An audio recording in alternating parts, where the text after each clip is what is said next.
शहर जाने वाली सड़क उस सुबह कुछ ज्यादा ही लंबी लग रही थी। बार बार घड़ी देखता हुआ हरदेव सिंह बेचैन था। आज की अपॉइंटमेंट उसके बेटे की नहीं, उसकी जिंदगी की आखिरी उम्मीद थी। आंगन में खड़ी गाड़ी के पास पहुंचते ही उसका गुस्सा फूट पड़ा। सामने से आते सूरज को हरदेव ने ऐसे देखा जैसे वो इंसान नहीं, उसकी झुंझलाहट का बोझ हो। इतनी देर से क्यों उठा? चल, गाड़ी निकाल जल्दी। लगता है कि तू अपनी औकात भूल गया है, इसीलिए तेरी गलतियां बढ़ती जा रही हैं। एक बार इस झंझट से निकलूं, फिर तुझे बताऊंगा। हरदेव की आवाज में वही पुराना घमंड था जो सालों से इस घर की दीवारों में गूंजता आया था। सूरज चुपचाप ड्राइविंग सीट पर बैठ गया। हरदेव को नहीं पता था कि आज जिस शहर की तरफ वो जा रहा है, अपनी किस्मत को आजमाने, उस किस्मत के दरवाजे की चाबी तो उसकी गाड़ी में ही मौजूद है। आज वक्त ऐसी करवट लेने वाला है कि सब कुछ उलट पलट जाएगा। मेरा नाम सूरज है। ये हवेली, ये जमीन, ये गाड़ियां, ये सब कभी मेरे पापा का होता था।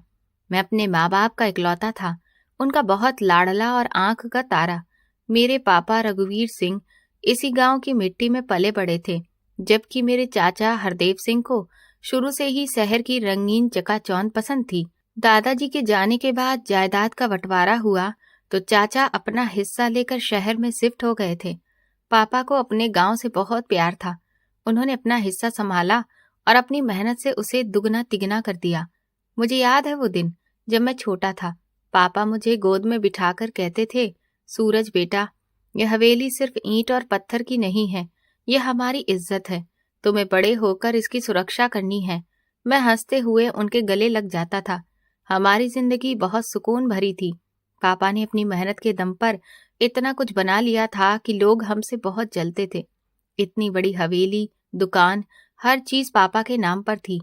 चाचा कभी कभी शहर से मिलने आ जाते तो पापा उनकी बहुत इज्जत करते थे। हालांकि मैंने अक्सर चाचा की आंखों में पापा की तरक्की को देखकर एक अजीब सी जलन महसूस की थी। लेकिन उस वक्त मैं बच्चा था, उन चीजों को समझ नहीं सकता था। मेरी पढ़ाई लिखाई के लिए पापा ने मुझे शहर के सबसे बेहतरीन कॉलेज में एडमिशन दिलवा दिया था। मैं हॉस्टल में रहता था और फर्स्ट ईयर का स्टूडेंट था। जिंदगी बिल्कुल फूलों की सेज की तरह लग रही थी, लेकिन मुझे क्या पता था कि आगे आने वाले समय में कांटे मेरा इंतजार कर रहे हैं। वो एक मनहूस शाम थी जब वार्डन ने ऑफिस में बुलाया। उनका चेहरा उतरा हुआ था। सूरज बेटा, हिम्मत रखना, तुम्हारे गांव से फोन आया है। उनके शब्द मेरे कानों में तेजाब की तरह उतर रहे थे। तुम्हारे माँ बाप की गाड़ी का एक्सीडेंट हो गया है। ये सुनते ही मेरे पैरों तले से जमीन निकल गई। मैं किसी हालत में हॉस्टल से निकला और अपने गांव वापस पहुंचा। मुझे इनमें से किसी भी चीज का होश नहीं था। जब मैं वापस हवेली गया तो वहां कोहराम मचा हुआ था। बहुत सारे लोग जमा थे। औरतें रो रही थी। मेरे सिर से मेरे माँ बाप का साया हमेशा के लिए उठ चुका था। मेरा सब कुछ बर्बाद हो गया था। मैं दुख से बेहाल होकर पत्थर बने कोने में बैठा था। मेरी आंखें बिल्कुल सूख चुकी थीं। शायद आंसू भी मेरी किस्मत से नाराज हो गए थे। अंतिम संस्कार के बाद मेरे चाचा हरदेव सिंह शहर से अपने परिवार सहित हवेली में आ गए। लोगों के सामने उन्होंने मुझे अपने सीने से लगा लिया, मगर उनके एहसास में वो अपनापन नहीं था जो पापा के गले लगाने पर होता था। तुम फिक्र मत करो सूरज, चाचा ने मेरे कंधे पर हाथ रखते हुए बुलंद आवाज में कहा था, ताकि गांव वाले भी सब कुछ सुन सके। मैं हूं ना, तुम अकेले नहीं हो। मैं तुम्हारे पापा की जगह हूं। ये सब कुछ अब मेरी जिम्मेदारी है। मैंने उनकी बात पर भरोसा किया। मुझे लगा कि मेरे चाचा सच में मुझे संभाल लेंगे, लेकिन मैं नहीं जानता था कि सांप अपनी केंचुली बदल सकता है, लेकिन फितरत नहीं। अभी पापा की तेरहवीं हो पाई थी कि चाचा ने अपना रंग दिखाना शुरू कर दिया। एक सुबह मैं अपने कमरे में पापा की तस्वीर को लेकर बैठा था कि चाचा अंदर आए। उनके हाथ में कुछ कागजात थे। सूरज, मुझे तुमसे कुछ जरूरी बात करनी है। उनका अंदाज बदल चुका था। उसमें वो अपनापन अब गायब था। मैं इज्जत से खड़ा हो गया। जी चाचा जी। देखो बेटा, तुम्हारे पापा ने कारोबार फैलाने के चक्कर में बहुत सारा कर्ज ले रखा था। उन्होंने कागज मेरे सामने फेंकते हुए झूठ बोला। ये देखो, उन्होंने ये हवेली और जमीन मेरे पास गिरवी रखवाई थी ताकि मैं उनका कर्ज उतार सकूं। अब क्योंकि वो तो रहे नहीं हैं, तो कानूनी तौर पर ये सब कुछ अब मेरा है। ये सुनते ही मैं तो दंग रह गया। लेकिन चाचा, पापा ने तो कभी भी किसी तरह के कर्ज का कोई जिक्र नहीं किया था। हमारा काम तो बहुत ही अच्छा चल रहा था। तुम अभी बच्चे हो बेटा, तुम्हें क्या पता कि कारोबार के दांव पेच क्या होते हैं। चाचा ने कड़क अंदाज में मुझे टोका। उनकी आंखों में लालच की चमक साफ दिखाई दे रही थी। मैंने सारा हिसाब कर लिया है। तुम्हारे बाप पर इतना कर्ज था कि सब कुछ बेचकर भी पूरा नहीं हो सकता। वो तो मैं भाई के नाम की इज्जत रखने के लिए अब तक अपना मुंह बंद रखे हुए हूँ। मेरा दिल ये सब मानने को तैयार नहीं था, लेकिन मैं अकेला था और वो इस वक्त बहुत ताकतवर थे।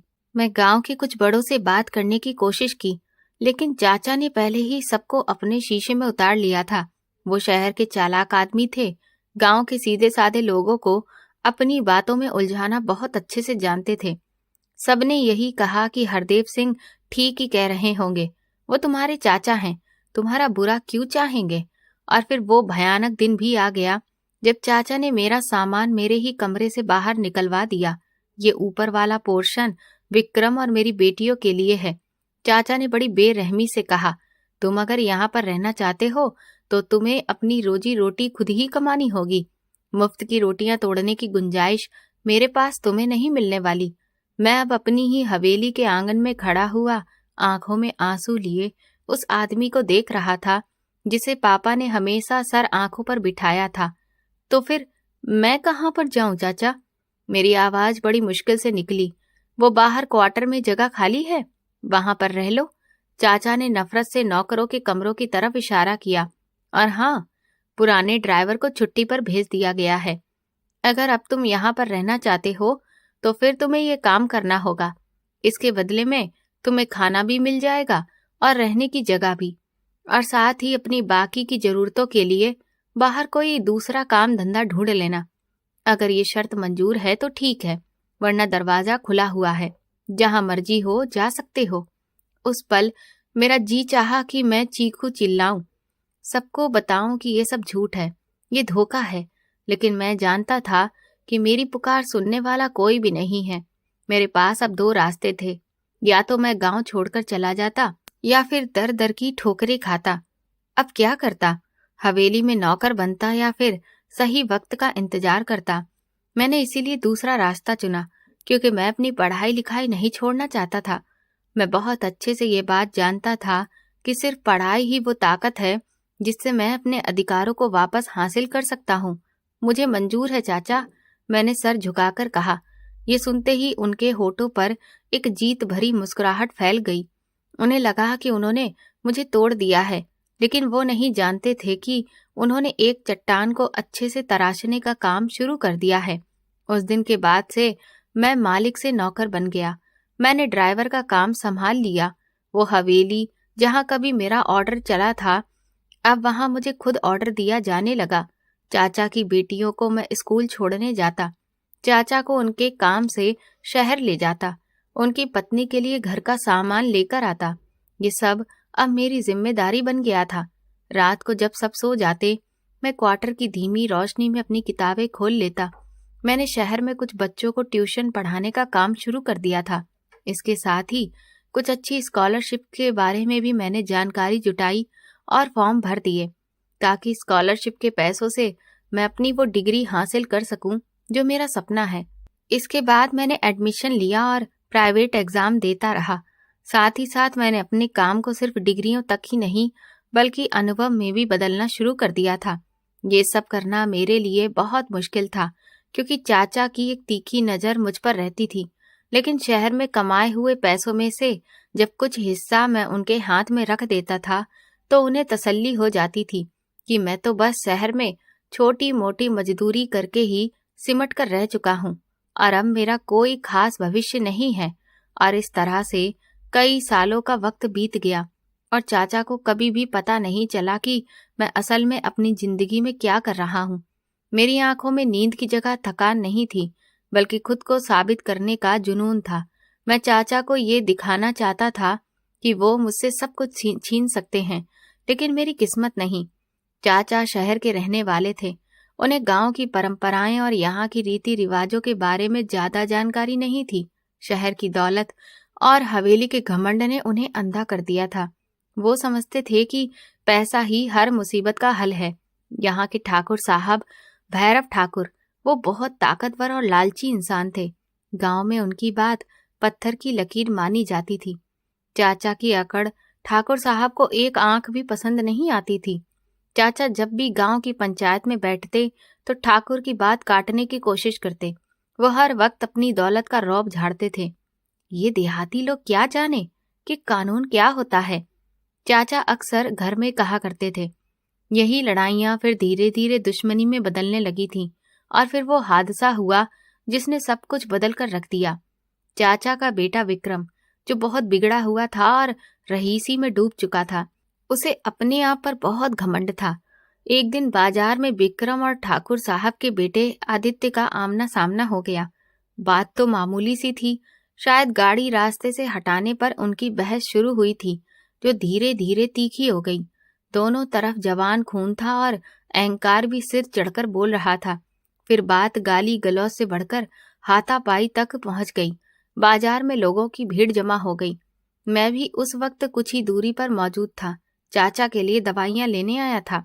भीड़ देखकर और शोर सुनकर मैं उसी तरफ भागा तो देखा कि विक्रम और आदित्य एक दूसरे से बुरी तरह से उलझ रहे थे। तभी अचानक आदित्य ने गुस्से में आकर अपनी जेब से कुछ निकाला। वो एक हथियार था, जिसे देखकर लोगों में भगदड़ सी मच गई। विक्रम ने अपने आप को बचाने के लिए आदित्य को धक्का दिया, जिस वजह से उसका पैर फिसल गया और वो पास में पड़े हुए एक भारी पत्थर के ऊपर जा गिरा। एक बहुत भयानक आवाज आई और फिर खामोशी पसर गई। आदित्य जमीन पर एकदम सीधा पड़ा था। उसके सिर से भयंकर चोट की वजह से जिंदगी की उम्मीद जैसे धीरे धीरे खत्म हो रही थी। ये सब इतना अचानक हुआ कि किसी को भी समझने का मौका ही नहीं मिला। विक्रम घबराकर पीछे हटा। उसके हाथ पैर कांपने लगे थे और वो चिल्लाने लगा कि मैंने कुछ भी नहीं किया है, ये तो खुद ही इस पर गिर गया। वो चिल्लाया, लेकिन तब तक बहुत देर हो चुकी थी। ठाकुर साहब के आदमियों ने विक्रम को घेर लिया। मैंने बड़ी मुश्किल से भीड़ को चीरकर विक्रम को गाड़ी में डाला और वहां से निकला। अगर उस वक्त हम लोग वहां से नहीं निकलते तो शायद वो लोग विक्रम को वहीं पर खत्म कर देते। हवेली पहुंचकर जब विक्रम ने चाचा को पूरी बात बताई तो उनके पैरों तले से जमीन निकल गई। थोड़ी ही देर में पुलिस की गाड़ियां हवेली के बाहर आकर खड़ी थीं। ठाकुर साहब ने अपने बेटे की हादसे में गई जान को एक प्लानिंग के तहत किए गए हमले का रंग दे दिया था और एफआईआर दर्ज करवा दी थी। ये इल्जाम काफी गंभीर था। इरादतन जान से मारने की कोशिश की धाराएं लगाई गई थीं। चाचा ने हाथ पर बहुत मारे, अपना स्टेटस, रुतबा सब कुछ इस्तेमाल किया, लेकिन ठाकुर के सामने उनकी एक भी नहीं चली। विक्रम को गिरफ्तार कर लिया गया। हालात ऐसे थे कि चाचा का इकलौता बेटा जेल की सलाखों के पीछे था। केस बेहद कमजोर था। गवाह सारे ठाकुर के थे और सबूत भी उनके खिलाफ जा रहे थे। चाचा को अपनी दौलत, अपनी हवेली, अब सब कुछ बेकार लगने लगा था। आज वही दिन था जब चाचा को किसी ने राय दी थी कि इस मुसीबत से सिर्फ एक ही इंसान उन्हें निकाल सकता है, शहर का सबसे बेहतरीन और दिलेर वकील एडवोकेट अर्जुन सिंह। सुना था कि वो वकील नहीं, जादूगर है। हारे हुए केस को जिताना भी उसके बाएं हाथ का खेल है। चाचा ने तुरंत ही उससे मिलने का ठान लिया। गाड़ी हाईवे पर दौड़ रही थी। शीशे से नजर आने वाला नजारा धुंधला हो रहा था। शायद मेरी आंखों की नमी थी या मौसम का असर। थोड़ा तेज चला सूरज, चाचा की चिड़चिड़ाती हुई आवाज आई। अगर हम वहां वक्त पर नहीं पहुंच पाए तो ये अपॉइंटमेंट भी कैंसिल हो जाएगी। तुम्हें पता भी है कि वो कितना बड़ा वकील है। मैं चुपचाप एक्सीलेटर पर दबाव बढ़ा दिया। जानता हूँ चाचा जी, बहुत अच्छी तरह से जानता हूँ, मैंने अपने दिल में कहा। चाचा की बेचैनी बढ़ती जा रही थी। वो फोन पर लगातार किसी से बात कर रहे थे, अपनी सिफारिशें जोड़ रहे थे और मिन्नतें कर रहे थे। वो इंसान जो कभी किसी के सामने नहीं झुकता था, आज अपने बेटे की जिंदगी के लिए हर दरवाजे पर दस्तक दे रहा था। कुदरत का बदला भी कितना खामोश होता है। चाचा मेरी जायदाद हड़प करने के बाद मुझे बर्बाद करना चाहते थे, लेकिन आज वो अपनी ही औलाद को बचाने के लिए अपनी सारी दौलत लुटाने को तैयार थे। हम शहर की सीमा में दाखिल हो गए। वहां की तेज हवाएं मेरा स्वागत कर रही थी। ये वही शहर था जहां मैंने अपनी रातें जाग जाग कर काटी थी। जब मैं चाचा के घर में नौकर की तरह काम करता था और साथ ही शहर में नौकरी करने के दौरान मैंने अपनी कानून की पढ़ाई भी जारी रखी थी। गाड़ी कचहरी की तरफ मुड़ गई। मेरा दिल जोर जोर से धड़क रहा था। आज मेरी बरसों की गई मेहनत अपना असली रंग लाने वाली थी। आज पर्दा उठने वाला था। गाड़ी पार्किंग में लगाओ और तुम यहीं रुको। चाचा ने गाड़ी रोकते ही मुझे ऑर्डर दिया। मैं वकील साहब से मिलकर आता हूँ। मैंने उनके कहे के हिसाब से गाड़ी रोक दी। चाचा तेजी से उतरे और अपने कोट के बटन बंद करते हुए आगे बढ़ गए। मैंने उन्हें जाते हुए देखा। फिर मैंने गाड़ी का इंजन बंद किया, डैशबोर्ड से अपना काला चश्मा उठाया और आंखों पर लगा लिया। मैंने गहरी सांस ली और खुद से ही कहा, चलिए चाचा जी, अब आपसे मुलाकात आपके वकील के चैम्बर में होगी। मैं गाड़ी पार्किंग में लगाकर वहीं खड़ा रहा। मेरी नजरें लगातार कचहरी के हालात और उस शानदार बिल्डिंग पर जमी थी जहां इंसाफ बिकता भी था और मिलता भी था। चाचा हरदेव तेजी से सीढ़ियां चढ़ते हुए अंदर चले गए। उनके चलने के अंदाज में वो पुरानी अकड़ नहीं थी, बल्कि एक अजीब सी उलझन और लड़खड़ाहट थी। मैंने सुकून की गहरी सांस ली और सीट की पीठ से टिक गया। मैं जानता था कि अंदर क्या होने वाला है। मैंने अपने जूनियर, जो कि मेरे चैम्बर में मेरा असिस्टेंट भी था, उसे पहले ही हिदायतें दे रखी थी कि आज आने वाले किसी भी क्लाइंट को किसी भी तरह से मुझसे मिलने ना दिया जाए, खास तौर पर अगर उसका नाम हरदेव सिंह हो और वो गांव से आया हो। तकरीबन आधे घंटे के बाद चाचा वापस आए तो उनका चेहरा लाल हो रहा था। वो गुस्से और मायूसी की मिलीजुली हालत में थे। उन्होंने गाड़ी का दरवाजा जोर से खोला और सीट पर धड़ाम से बैठ गए। किस किस्म का सिस्टम है? लूट मार मचा रखी है इन सब ने। चाचा ने मुट्ठी बांधकर सामने वाली सीट पर दे मारी। उनकी आवाज में हद से ज्यादा झुंझलाहट थी। मैंने तुरंत गाड़ी स्टार्ट की और शीशे से उनकी तरफ देखा। क्या हुआ चाचा जी? क्या वकील साहब नहीं मिले? मैंने बड़ी मासूमियत से सवाल किया, हालांकि जवाब मुझे अच्छे से पता था। अरे क्या खाक मिलेंगे, वो तो खुद को भगवान समझकर बैठे हैं। चाचा ने नफरत से थूक निगला और फिर बेबसी से खिड़की से बाहर देखने लगे। उनके असिस्टेंट ने कहा कि एडवोकेट अर्जुन सिंह अभी व्यस्त हैं। वो छोटे मोटे केस खुद नहीं देखते। कहते हैं कि पहले फाइल जमा करवाओ। अगर वकील साहब को केस में कुछ दम लगेगा तो फिर वो आगे खुद बात करेंगे। अकड़ तो देखो जरा इन लोगों की। वो बंदा बात तक करने को तैयार नहीं है। मैंने दिल ही दिल में खुद से मुस्कुरा लिया। ये वही घमंड था जो कभी चाचा की पर्सनैलिटी का हिस्सा हुआ करता था। आज वही व्यवहार जब उनके सामने आया तो उन्हें बड़ी तकलीफ हो रही थी। तो अब क्या ऑर्डर है चाचा जी? क्या वापस हवेली चलें या फिर किसी और वकील के पास चलना है? मैंने बड़े ही नरम अंदाज में पूछा। नहीं, वापस चलो, चाचा ने थके हुए अंदाज में कहा और अपनी आंखें बंद कर ली। शहर के 4 बड़े वकीलों के पास मैं पहले से ही होकर आया हूँ। सबने ही केस की फाइल देखी और हाथ जोड़कर माफी मांग ली है। भैरव ठाकुर का नाम सुनते ही सबके होश उड़ जाते हैं। कोई भी इस मुसीबत से टक्कर नहीं लेना चाहता। सिर्फ एक यही एडवोकेट अर्जुन बचा है। इसके बारे में हर किसी की जुबान पर यह मशहूर है कि वो किसी से भी नहीं डरता, लेकिन उस तक पहुंचना तो ऐसा लग रहा है जैसे प्रधानमंत्री तक पहुंचना भी इससे आसान हो। वापसी का सफर खामोशी में कटा। चाचा पूरे रास्ते फोन पर कई सारे लोगों से बात करने की कोशिश करते रहे, लेकिन हर तरफ से उन्हें मायूस कर देने वाला जवाब ही मिला। वो शख्स जो अपनी पावर के नशे में चूर रहता था, आज शहर की सड़कों पर एक बेबस पिता बनकर घूम रहा था। हवेली पहुंचते ही जैसे कोई दुख का पहाड़ टूट पड़ा। चाचा की पत्नी, जो कभी मेरी माँ के साथ बैठना भी अपनी बेइज्जती समझती थी, वो दरवाजे पर ही खड़ी थी। चाचा को खाली हाथ देखकर उनका रोना धोना शुरू हो गया। क्या आपने कुछ भी नहीं किया? मेरा बेटा वहां जेल की काल कोठरी में सड़ रहा है और आप हैं कि यहाँ हाथ पर हाथ धरकर वापस आ गए। उन्होंने रोते हुए चाचा का गिरेबान पकड़ लिया। उनका मेकअप आंसुओं से बिल्कुल गीला हो चुका था और चेहरे पर दहशत दिख रही थी। तुम ही बताओ, अब मैं क्या करूं? मैंने क्या नहीं किया? चाचा ने बेबसी से उन्हें खुद से अलग किया। अरे, शहर का हर दरवाजा खटखटा लिया है। कोई भी वकील इस केस को लेने के लिए तैयार ही नहीं है। सभी कहते हैं कि ये केस कमजोर है। गवाह सारे हमारे खिलाफ हैं। ठाकुर ने ऐसा जाल बनाया है कि इससे निकलना नामुमकिन लग रहा है। मैं खामोशी से उनके पास से गुजरकर अंदर जाने लगा तो मेरी चाची की नजर मुझ पर पड़ी। अरे ओ सूरज, खड़ा क्या है? क्या तमाशा देख रहा है? जाओ तुम, जाकर मेरे लिए पानी लेकर आओ, मेरा गला सूख रहा है। उन्होंने हमेशा की तरह मुझ पर जोर से डांटा। हालांकि उनकी अपनी हालत अब रहम खाने के काबिल थी। जी, अभी लाता हूँ। मैंने तुरंत ही सिर झुकाकर नौकर होने का फर्ज अदा किया और किचन की तरफ बढ़ गया।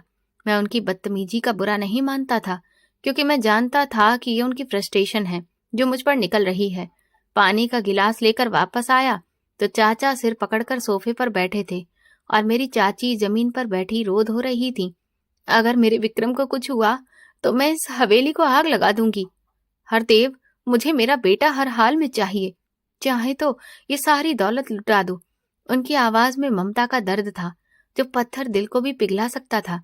लेकिन मैं पत्थर नहीं था, मैं तो वो मूर्ति था जिसे उन्होंने खुद ही तराशा था। अगली सुबह चाचा ने मुझे जल्दी से तैयार होने का ऑर्डर दिया। आज विक्रम से जेल में मुलाकात का दिन है। हम सुबह सवेरे ही निकल पड़े। जेल के बाहर का माहौल हद से ज्यादा घुटन से भरा हुआ था। ऊंची ऊंची दीवारें, उलझे हुए तार और पुलिस वालों की बदतमीजी, ये सब चाचा के लिए नया था, लेकिन मेरे लिए नहीं। मैं अपनी प्रैक्टिस के दिनों में अक्सर इस तरह के माहौल से गुजर चुका हूँ। मुलाकात वाला कमरा बहुत ही बदबूदार और अंधेरे से भरा था। सलाखों के उस पार जब विक्रम आया तो उसे पहचानना ही मुश्किल हो रहा था। वो लड़का जो ब्रांडेड कपड़ों के बिना घर से कभी निकलता नहीं था, आज जेल के गंदे मैले कपड़ों में सामने खड़ा था। उसके चेहरे पर हवाइयां उड़ रही थीं और आंखों के आसपास काले घेरे पड़ चुके थे। पापा, विक्रम ने चाचा को देखते ही सलाखों को पकड़ लिया और फूट फूट कर रो पड़ा। पापा, मुझे यहाँ से निकाल लो, वरना मैं यहीं मर जाऊंगा। यहाँ के लोग बहुत ही खतरनाक हैं। वे मुझे मारते हैं, मुझे गालियां देते हैं। मुझे घर वापस जाना है पापा।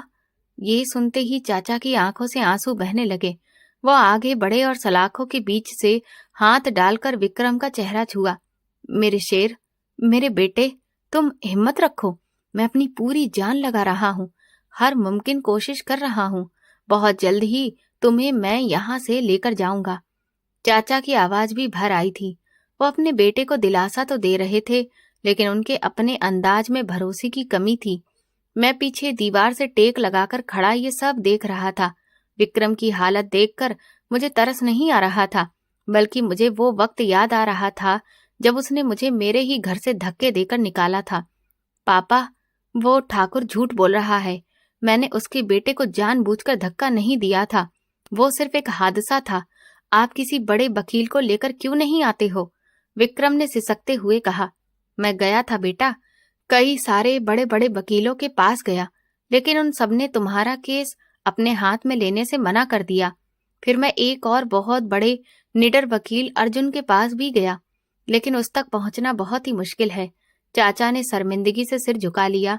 फिर विक्रम ने मेरी तरफ देखा। उसकी आंखों में अजीब सी बेबसी थी, जैसे वो मुझसे भी मदद की उम्मीद कर रहा हो। हालांकि मैं उसके लिए सिर्फ एक नौकर था। वापस आते समय चाचा बिल्कुल खामोश थे। गाड़ी चलाते हुए मैंने महसूस किया कि वो अंदर से टूट रहे हैं। सूरज बेटा, चाचा ने अचानक धीमी आवाज में मुझे पुकारा। ये शायद सालों बाद था कि उन्होंने मुझे बेटा कहा था। जी चाचा, मैंने चौंक कर शीशे में देखा। तुम तो शहर अपने काम से आते जाते रहते हो ना, तो तुम्हारी मुलाकात भी कई सारे पढ़े लिखे और अच्छे लोगों से हुई होगी। क्या तुम उनमें से किसी ऐसे वकील को नहीं जानते हो जो हमारी मदद कर सके? मैं मुंह मांगी कीमत देने को तैयार हूँ। उनका अंदाज सवाल करने वाले जैसा नहीं, बल्कि भिखारी जैसा था। वो इंसान जिसने मुझे जिंदगी से बेदखल कर दिया था, आज मुझसे मदद मांग रहा था। मैंने एक पल के लिए मुंह बंद रखा, क्योंकि ये मेरे प्लान का हिस्सा नहीं था, लेकिन ये मौका गनीमत था। चाचा जी, मैं तो एक मामूली सा इंसान हूँ, भला इतने बड़े बड़े लोगों को कैसे जान सकता हूँ? हाँ, मगर मैंने सुना है कि वो एडवोकेट अर्जुन बहुत ही काबिल आदमी है। अगर वो अपने हाथ में केस ले ले तो विक्रम भैया बच सकते हैं। मैंने अंधेरे में ही तीर चला दिया। पर वो तो मिलता ही नहीं है ना, चाचा ने झुंझलाकर कहा। उसके तो नखरे ही खत्म नहीं हो रहे। मैं कोशिश करके देखूं?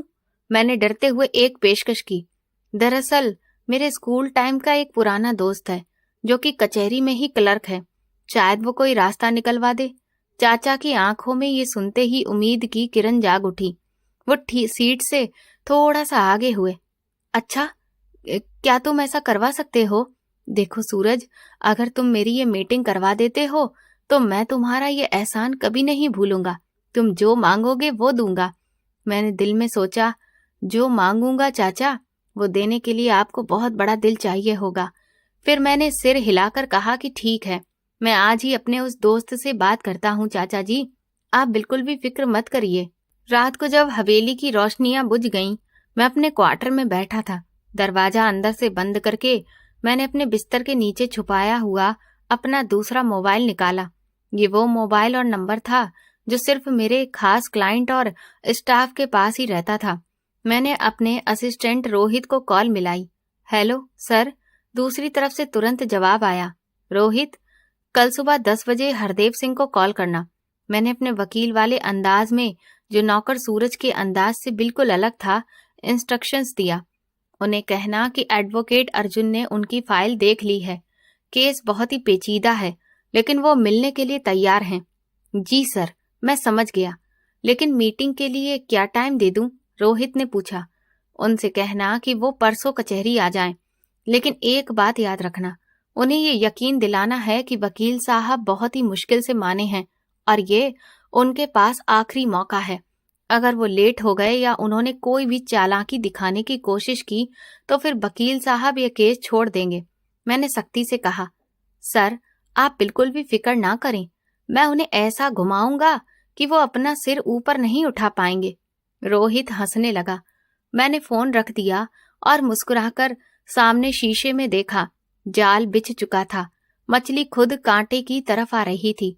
मैंने टेबल पर पड़ी कानून की किताब खोली। मुझे विक्रम का केस तैयार करना था।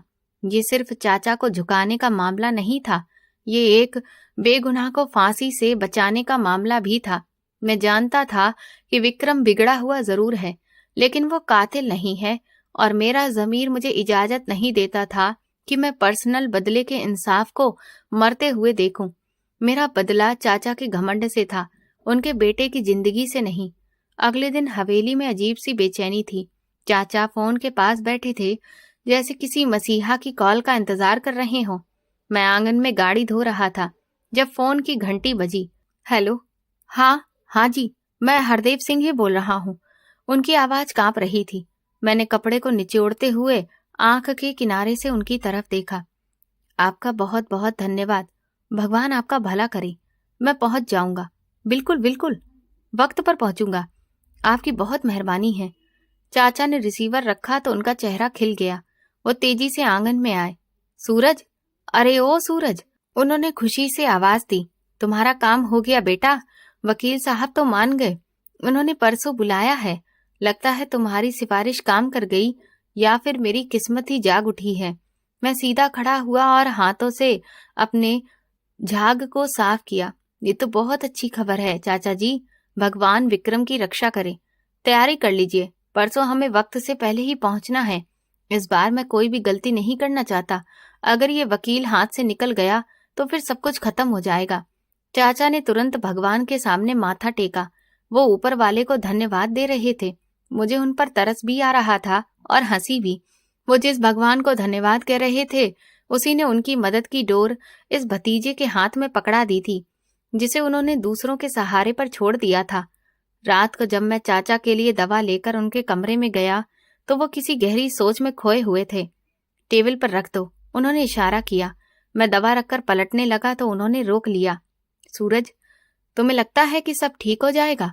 उनकी आवाज में ऐसा डर था कि जो मैंने पहले कभी देखा नहीं था। वो एक पिता का डर था।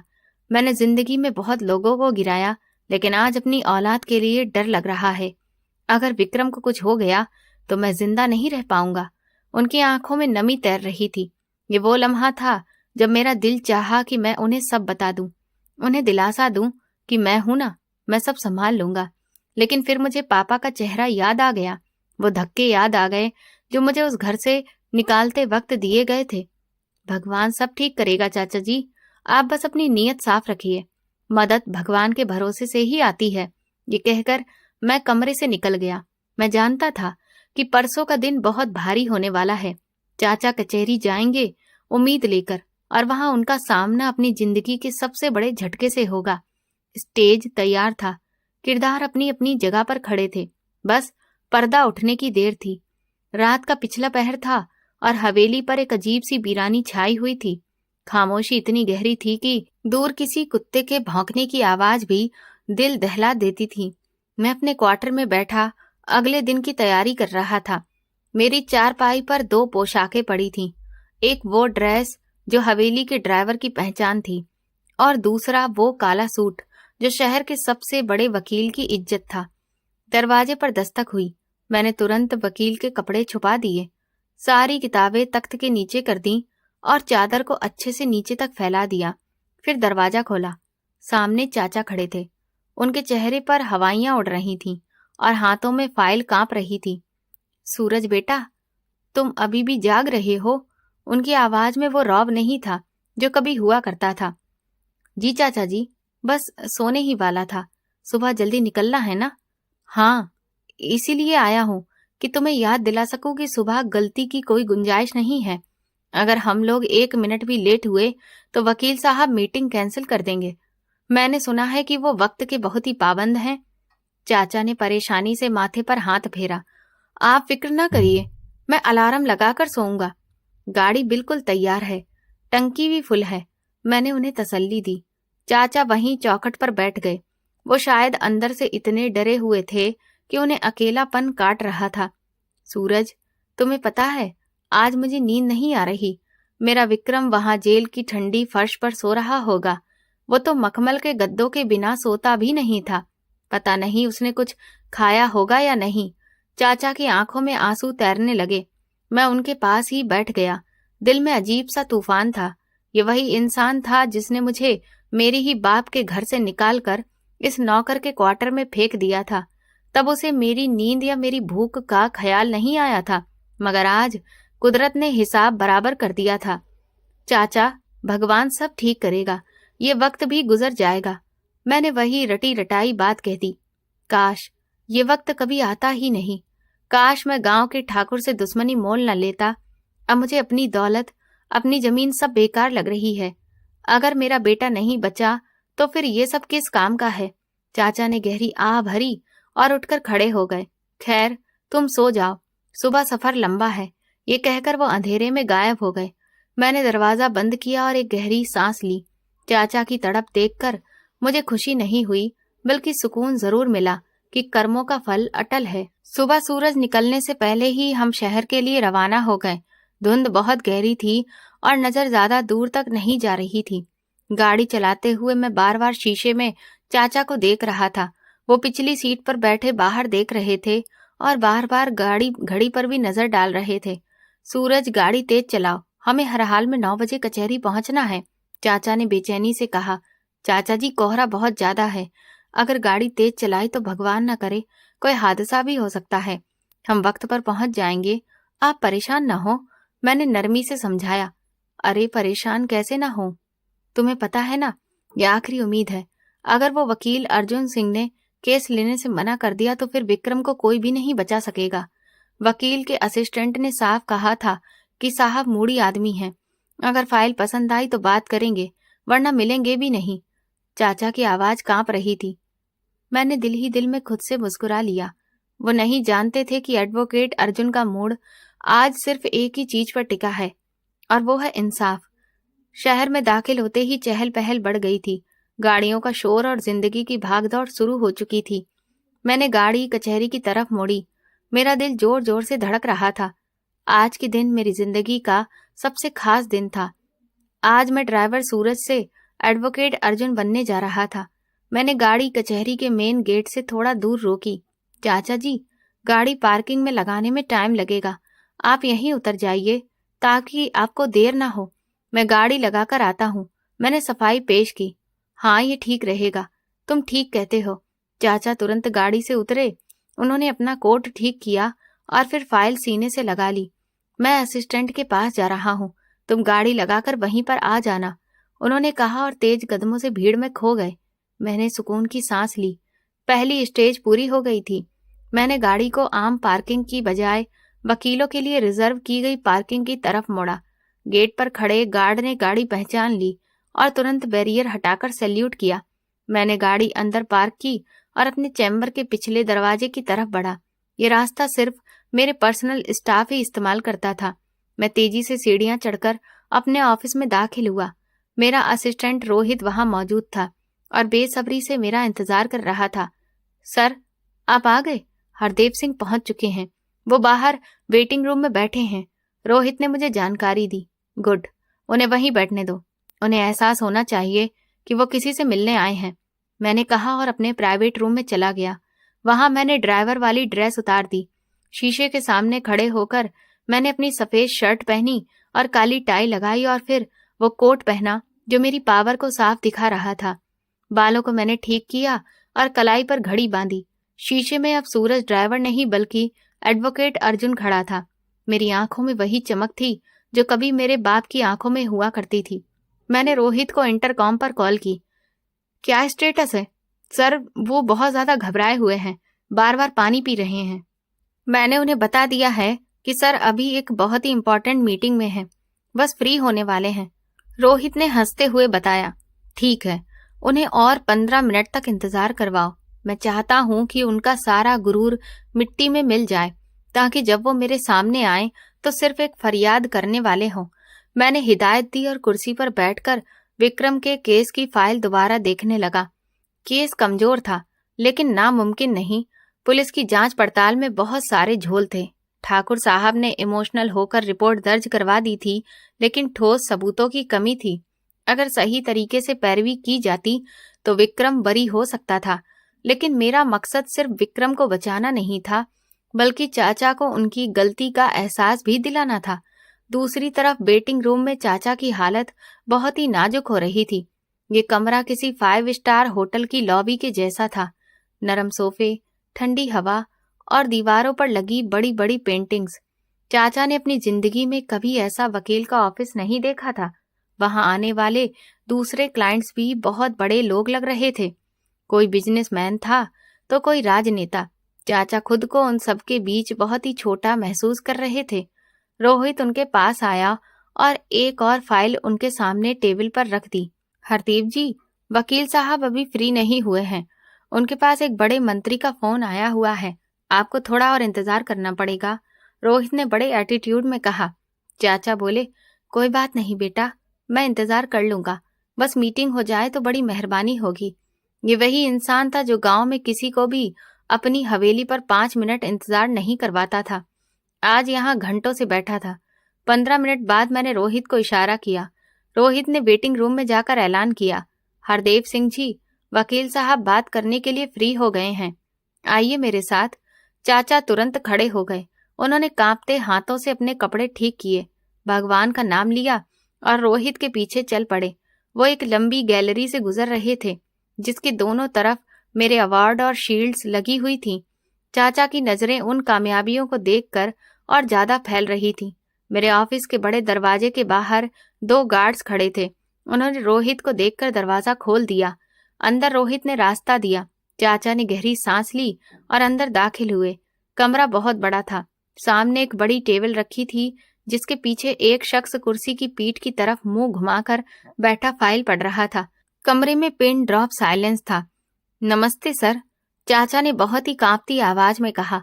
मैंने एक लम्हे तक कुछ भी नहीं बोला, फिर धीरे से फाइल बंद की, कुर्सी घुमाई और चाचा की तरफ देखा।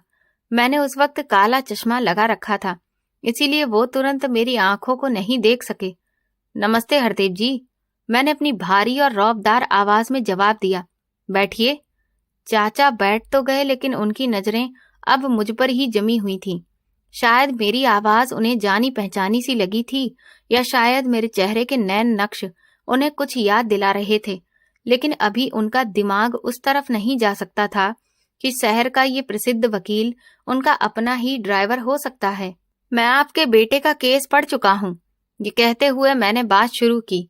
हालात बहुत खराब है। भैरव ठाकुर ने जाल बहुत मजबूत बिछाया है। धाराएं भी गंभीर लगी हैं। उम्र कैद या फांसी होने के चांस बहुत ज्यादा हैं। चाचा का रंग सफेद पड़ गया। वो हाथ जोड़कर बोले, वकील साहब, भगवान के लिए मेरे बेटे को बचा लीजिए। मेरे पास जितना पैसा है सब कुछ ले लीजिए। आप जो कहेंगे मैं वो करूंगा। बस मेरे विक्रम को बचा लीजिए। वो बेकसूर है, उससे गलती हुई है, लेकिन वो कोई कातिल नहीं है। मैंने सुकून से उन्हें देखा। आपके पास पैसा तो बहुत है हरदेव सिंह, मैं जानता हूं। वो भी जो आपने अपने भाई के बेटे से छीना था, वो भी तो आपके पास में ही है ना?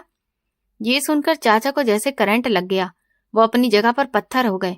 उनकी आंखें हैरत से फैल गईं। आप, लेकिन आपको कैसे पता? उनकी आवाज गले में ही अटक गई। वकील हूं हरदेव साहब, क्लाइंट की रग रग से वाकिफ होना मेरा काम है, मैंने मुस्कुराते हुए कहा और धीरे से अपना काला चश्मा उतारकर मेज पर रख दिया। अब मेरी आंखें उनकी आंखों में झांक रही थीं। वही आंखें जो कल रात उन्होंने गाड़ी के रियर व्यू मिरर में देखी थी। वही आंखें जो बरसों से उनके जुल्म को खामोशी से सह रही थीं। ध्यान से देखिए हरदेव साहब, क्या आप मुझे पहचानते नहीं हैं? मैं कुर्सी से टेक हटाकर थोड़ा आगे झुकते हुए बोला। चाचा की आंखों में पहचान की एक चमक कौंधी तो तुरंत डर और बेयकीनी में बदल गई। उनका मुंह खुला का खुला रह गया। वो कुछ बोलना चाहते थे, लेकिन शब्द साथ छोड़ गए। कमरे की हवा में एक भारी खामोशी छा गई थी, जो तूफान के आने का पैगाम दे रही थी। मेरे स्टाफ ने उन्हें तुरंत पानी पेश किया, लेकिन चाचा के गले से पानी नीचे नहीं उतर रहा था। कमरे में अब गहरी खामोशी पसरी हुई थी। सिर्फ दीवार पर लगी घड़ी की टिक टिक सुनाई दे रही थी। आपने मेरी बात सुनी ना? ये केस बहुत ही मुश्किल है। चाचा की आवाज अचानक भर आई। वह नजर उठाकर मेरी तरफ देखने की हिम्मत नहीं कर पा रहे थे। मुझे माफ कर देना बेटा, मैंने तुम्हारे साथ बहुत बुरा किया। मैंने तुम्हारा हक मार लिया। आज भगवान ने मुझे उसी मुकाम पर लाकर खड़ा कर दिया है जहां मैंने तुम्हें खड़ा किया था। मेरा बेटा बेगुनाह है, उसे बचा लो। मैं उठा और चाचा के पास जाकर खड़ा हो गया। मैं जानता हूं कि विक्रम बेगुनाह है, और मैं ये भी जानता हूं कि आपने मेरे साथ क्या क्या किया था, लेकिन मैं वो नहीं हूं जो आप हैं। मैं एक वकील हूं और मेरा फर्ज है कि मैं बेगुनाह की मदद करूं। मैंने चाचा के हाथ से फाइल लेकर कुर्सी पर वापस बैठ गया और उनसे वादा किया कि मैं आपका ये केस जरूर लड़ूंगा। उन्होंने बेयकीनी से मेरी तरफ देखा। उनकी आंखों से आंसू बहने लगे और वो मेरे कदमों में गिरने लगे।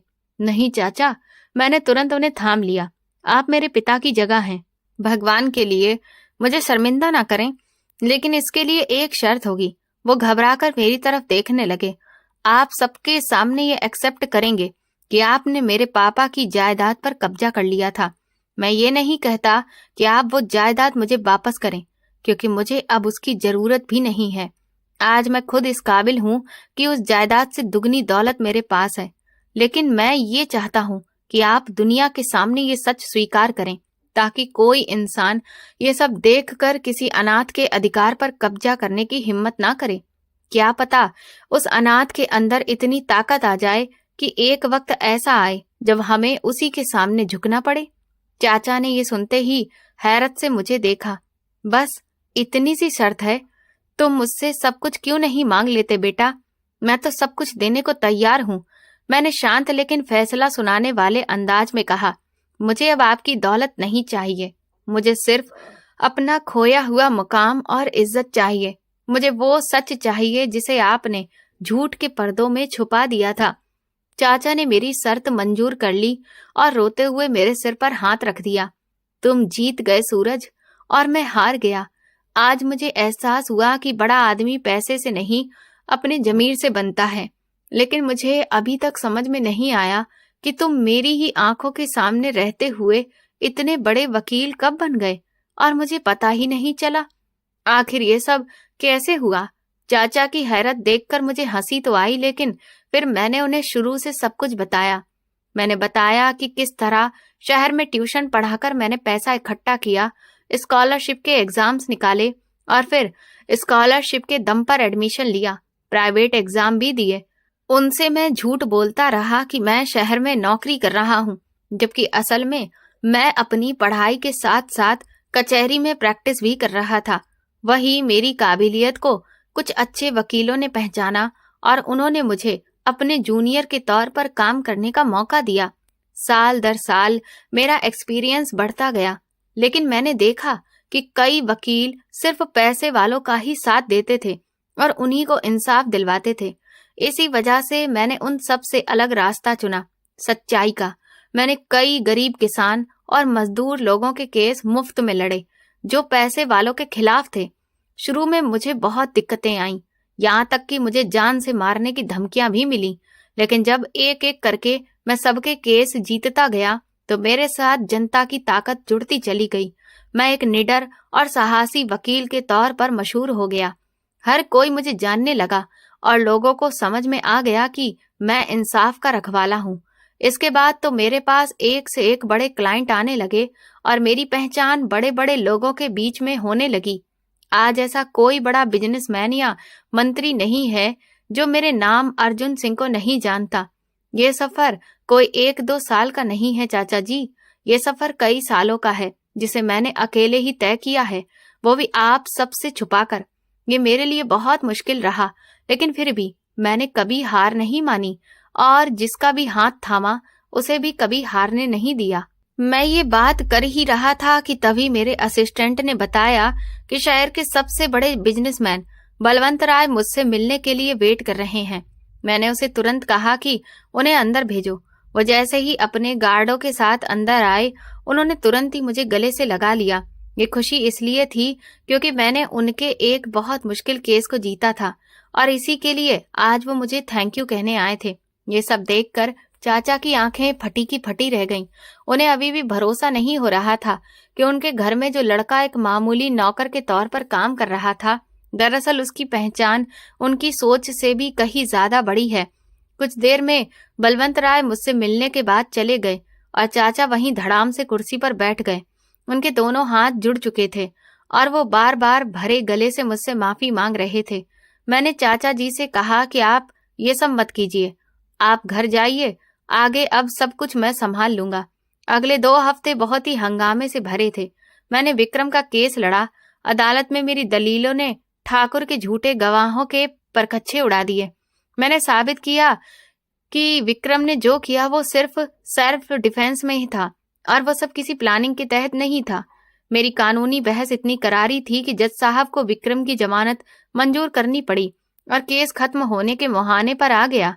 जिस दिन विक्रम रिहा होकर गांव वापस आया, पूरे गांव में जश्न का माहौल था, लेकिन असली ड्रामा अभी बाकी था। चाचा ने उसी शाम पंचायत बुलाई। ठाकुर भी वहां मौजूद थे, जो केस हारने की वजह से गुस्से से भरे बैठे थे। पूरा गांव जमा था। चाचा सबके सामने खड़े हुए, उन्होंने सिर झुका लिया था। विक्रम भी उनके साथ खड़ा था, जिसे अब अपनी गलतियों का एहसास हो चुका था। मेरे भाइयों, चाचा की आवाज कांप रही थी। मैं आज आप सबके सामने एक बात कबूल करना चाहता हूँ। भीड़ में खामोशी पसर गई। सब हैरान थे कि हरदेव सिंह क्या कहने वाले हैं। आप सब जानते हैं कि मेरे भाई के मरने के बाद मैंने कहा था कि वो कर्ज में डूबे थे और मैंने ही उनका कर्ज उतारा है। चाचा ने गहरी सांस ली और फिर तेज आवाज में बोले, वो सब झूठ था, बिल्कुल झूठ। मेरे भाई पर 1 पैसे का भी कर्ज नहीं था। मैंने लालच में आकर अपने अनाथ भतीजे सूरज का सब कुछ छीन लिया था। मैंने उसे नौकर बनाकर बेइज्जत किया। ये मेरी जिंदगी का सबसे बड़ा गुनाह था। भीड़ में खुसर फुसर शुरू हो गई। लोग हैरत से एक दूसरे को देखने लगे। ठाकुर के चेहरे पर टेढ़ी सी मुस्कान आ गई। चाचा ने मेरी तरफ इशारा किया। ये सूरज, जिसे आप सब मेरा ड्राइवर समझते रहे, ये दरअसल शहर का सबसे बड़ा वकील अर्जुन सिंह है। आज अगर मेरा बेटा जिंदा और सही सलामत मेरे साथ यहाँ खड़ा है, तो ये सिर्फ और सिर्फ सूरज की वजह से है। इसने मेरा बुरा चाहने की जगह मेरे बेटे की जिंदगी बचाई। उन्होंने आगे कहा, मैं आज सबके सामने मानता हूँ कि मैंने इसका अधिकार खा लिया था, लेकिन अब मैं उसे वापस लौटा रहा हूँ। ये हवेली, ये जमीन, ये सब कुछ सूरज की अमानत है। मैं आज ही ये सब कुछ इसके नाम पर करता हूँ। चाचा ने वे कागज मेरी तरफ बढ़ा दिए। विक्रम ने भी आगे बढ़कर मुझे गले से लगा लिया। मुझे माफ कर दो सूरज भैया, मैं बहुत ही गिरा हुआ नीच इंसान हूँ। ये कहते हुए विक्रम रोने लगा। मैंने भीड़ की तरफ देखा। सबकी आंखों में मेरे लिए अब एक अलग ही भाव था। मैंने वे कागज लिए और सबके सामने फाड़ दिए। कागज के टुकड़े हवा में बिखर गए। सब दंग रह गए। चाचा हैरत से मेरा मुंह देखने लगे। ये क्या कर रहे हो बेटा? चाचा चिल्लाए। मैंने उनसे कहा, मैं कभी वो हवेली वापस नहीं लेना चाहता था। मैंने आपसे कहा था ना कि मेरे पास अब सब कुछ है। आप मेरे चाचा हैं। मेरे पिता की जगह हैं। मैं सिर्फ आपको ये दिखाना चाहता था कि अनाथ को कभी भी कमजोर मत समझिए, क्योंकि कभी कभी भगवान उस इंसान को इतना मजबूत बना देते हैं कि वो इस काबिल हो जाता है कि जो कल तक आपके सामने नौकर था, वो अपने अधिकार के लिए लड़कर बहुत ऊपर तक पहुंच जाए। मेरी आवाज गूंज रही थी, ये जायदाद आप ही रखिए। मेरे लिए भगवान ने जो रास्ता बनाया है वो इस सब से बहुत बड़ा है। मेरा मकसद आपको बेघर करना नहीं था, बल्कि आपके जमीर को जगाना था। मुझे खुशी है कि आज मेरे चाचा वापस आ गए हैं, वो चाचा जो बचपन में मुझे गोद में उठाया करते थे।